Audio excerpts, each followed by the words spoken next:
जय जय राम राम सिया राम जय जय राम।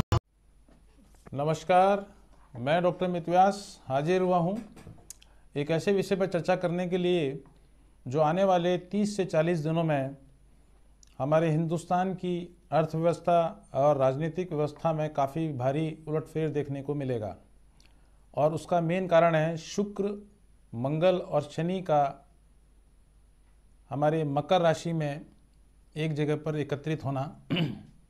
और जब शुक्र और शनि और मंगल तीन प्रमुख ग्रह हमारे किसी एक राशि में जब अपना परिवर्तन करते हैं तो उसका दुष्प्रभाव और सुप्रभाव दोनों ही देखने को मिलते हैं।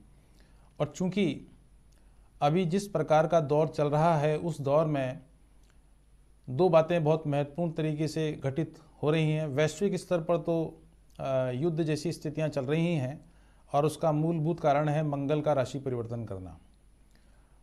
लेकिन जब भारत की हम बात करते हैं तो भारत में भी जिस प्रकार का उलटफेर, धमा चौकड़ी या किसी भी प्रकार के उतार चढ़ाव जो देखने को मिलेंगे आने वाले समय में, उसका मूल कारण रहेगा कि शुक्र और मंगल का और शनि का तीनों की जो त्रिग्रही युति बनी है मकर राशि में, जहां मंगल चूंकि उच्च के हो गए हैं और शनि स्वय राशि में बैठे हुए हैं और शुक्र जो है मित्र राशि में बैठे हैं। तो इस प्रकार की जो एक कॉन्ट्राडिक्टरी इक्वेशन बनी वो कहीं ना कहीं धमा चौकड़ी जैसी स्थितियों का इंडिकेशंस हमको दे रही है। तो सबसे पहली बात तो ये कि आने वाले संभावित 40 से 45 दिन राजनीतिक दृष्टिकोण से काफ़ी उतार चढ़ाव लिए हुए रहने वाले हैं। दूसरा, एमपी यानी कि मध्य प्रदेश में अब आने वाले समय में कुछ ऐसी सूचनाएं या कह लीजिए कि सरकार के माध्यम से कुछ ऐसी अच्छी घोषणाएं की जाएंगी जो किसानों के लिए, वहीं दूसरी ओर बेरोजगार व्यक्तियों के लिए काफ़ी लाभान्वित करने वाली साबित हो सकती हैं। और दूसरी बात जो सबसे महत्वपूर्ण है वो ये कि हमारे देश में तेल, पेट्रोल, सोना, चांदी और खाद्यान्नों जैसी वस्तुओं पर तेज़ी से मूल्य में वृद्धि देखने को मिलेगी, जो जनता के लिए कहीं न कहीं नुकसानदेह हो सकती है और कई जगह पर वो त्राहिमाम जैसी स्थिति भी पैदा कर सकती है। परंतु इस घटना के घटित होने से जहां एक और राजनीतिक समीकरणों में थोड़ा सा उतार चढ़ाव देखने को मिलेगा और उसका सीधा प्रभाव आने वाले 5 राज्यों के इलेक्शन पर भी दिखलाई पड़ने वाला है। और सबसे बड़ी बात है कि जो इलेक्ट्रॉनिक मीडिया और प्रिंट मीडिया का जो योगदान हमारी राजनीति में देखने को मिलता है या यूँ कह लीजिए कि समाज के ढर्रे में देखने को मिलता है, वो कहीं न कहीं अपना प्रभावशाली भूमिका अदा करने के रूप में भी उभर के आएगी। और सबसे बड़ी बात ये कि इस राशि परिवर्तन या राशि के अंतर्गत इन तीनों ग्रहों की उपस्थिति विभिन्न राशियों पर किस प्रकार के शुभ फल देखने को आपके सम्मुख प्रस्तुत होंगे।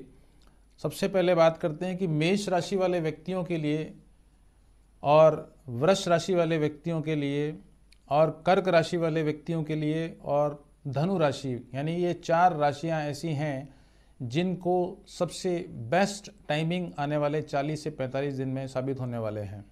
क्योंकि मेष, वृष, कर्क और धनु राशि वाले व्यक्तियों के लिए जहां एक और उनके मान, सम्मान और पद प्रतिष्ठा में वृद्धि देखने को मिलेगी, वहीं दूसरी ओर उन्हें कोई अवार्ड या रिवॉर्ड जैसी चीज़ें या कोई ऐसी चीज़ जो आर्थिक रूप से आपको बोनस के रूप में या आर्थिक सहायता के रूप में प्राप्त होने वाली है। तो ये तो एक सुखद समाचार जो है इन 4 राशियों वालों को निश्चित रूप से लाभान्वित करने वाला दिखलाई पड़ रहा है, क्योंकि शुक्र, शनि और मंगल तीनों ही हमारी आधारभूत और भौतिक आवश्यकताओं को पूरा करने में बहुत महत्वपूर्ण भूमिका अदा करती है।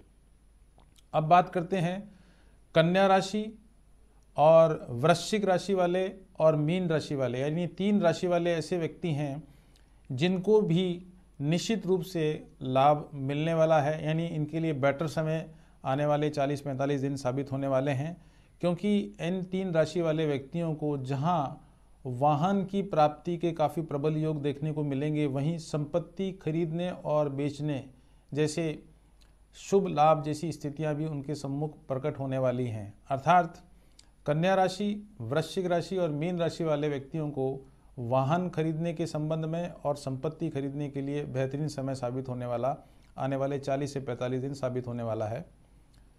ऐसा नहीं है कि शुक्र, मंगल और शनि की युति नुकसान ही करेगी, परंतु विभिन्न राशि वालों को अलग अलग तरीके से लाभान्वित भी करेगी। और बाकी बस्ती हैं आपकी सिंह राशि, तुला राशि, मकर राशि और कुंभ राशि। देखिए, इन चारों राशि वालों के लिए भी समय बहुत ही बेहतरीन साबित होने वाला है, क्योंकि स्वास्थ्य की दृष्टि से इन चारों राशियों को कुछ न कुछ लाभ प्राप्त होगा, यानी स्वास्थ्य में कुछ इम्प्रूवमेंट नज़र आएगा।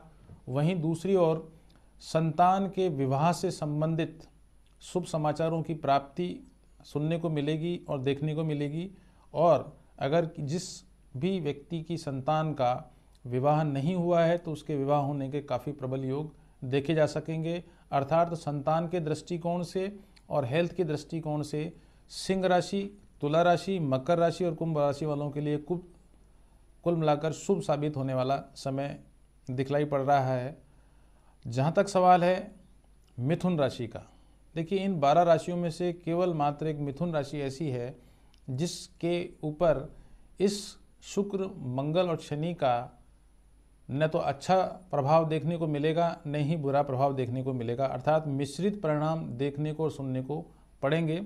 हालांकि अप्रैल माह में कहीं न कहीं राहु का प्रभाव उनके लिए सुखद साबित होने वाला है, यानी आकस्मिक धन लाभ निश्चित रूप से उनको प्राप्त हो सकता है। मगर स्वास्थ्य का पड़ला और ख़ास तौर पर पत्नी के स्वास्थ्य का पड़ला, या यूँ कह लीजिए कि लाइफ पार्टनर के स्वास्थ्य का पड़ला निश्चित रूप से कमज़ोर दिखलाई पड़ता है। तो कुल मिलाकर बात यह है कि मैंने एक आपको बात बताई कि शुक्र, मंगल और शनि की युति जहाँ इन आने वाले 40 दिनों में वैश्विक स्तर पर ही नहीं बल्कि हिंदुस्तान के दृष्टिकोण से काफ़ी धमा चौकड़ी जैसी स्थिति पैदा करने की वास्तविकताएं आपके सामने नज़र आने वाली हैं। तो वो धमा चौकड़ी शब्द मैंने इसलिए इस्तेमाल किया है क्योंकि सब लोगों के साथ में कुछ न कुछ अच्छा ही देखने को मिलेगा। अगर उसको एज ए होल यानी बड़े रूप में देखते हैं तो कुछ चीज़ें नुकसानदायक होंगी और ख़ास तौर पे राजनीतिक पृष्ठभूमि पर काफ़ी उतार चढ़ाव देखने को मिल सकते हैं। ख़ास तौर पे यूपी के इलेक्शंस जो हैं वो कहीं ना कहीं कुछ उलटफेर करने जैसी स्थितियाँ उत्पन्न करने वाले हैं। परंतु मैंने जैसा कि आपको पहले बताया कि इलेक्शन के अंतर्गत ख़ास तौर पे यूपी के इलेक्शंस में इस शुक्र, मंगल और शनि की युति से जो फ़ायदा होना है वो सपा को निश्चित रूप से फ़ायदा होगा, परंतु जो नुकसान अगर किसी को होगा तो वह है योगी सरकार को। परंतु अगली सरकार भी निश्चित रूप से शनि की प्रभावशीलता योगी के लिए होने की वजह से वापस से सरकार बनाने में वो सफल तो होंगे, मगर सीटों की संख्या पहले के मुकाबले में काफ़ी हद तक कम दिखलाई पड़ रही हैं। इसीलिए मैंने कहा कि आने वाले 40 से 45 दिन जहां धमा चौकड़ी राजनीतिक स्तर पर या उलटफेर जैसी स्थितियां हमारे सम्मुख प्रस्तुत होती हुई नज़र आएंगी, वहीं दूसरी ओर अगर हम व्यक्तिगत राशियों की या व्यक्तिगत बातों की विश्लेषण करें तो विभिन्न राशियों को किसी न किसी रूप में लाभान्वित होने वाली स्थितियां स्पष्ट रूप से दिखलाई पड़ रही हैं। तो समाज और देश की जब बात की जाती है तो धमा चौकड़ी वाली स्थितियां आती हैं, उलटफेर वाली स्थितियां दिखलाई पड़ रही हैं और महंगाई जैसी चीज़ें भी बहुत तेज़ी से उभर कर आएंगी। मगर व्यक्तिगत रूप से अगर हम इसका मूल्यांकन और विश्लेषण करेंगे तो विभिन्न राशियों को किसी न किसी रूप में लाभान्वित करने वाली ये त्रियोगी योग जो है ग्रहों की, वो काफ़ी हद तक लाभान्वित करने वाली साबित होने वाली है। तो आज के लिए तो इतना ही पर्याप्त है। नमस्कार।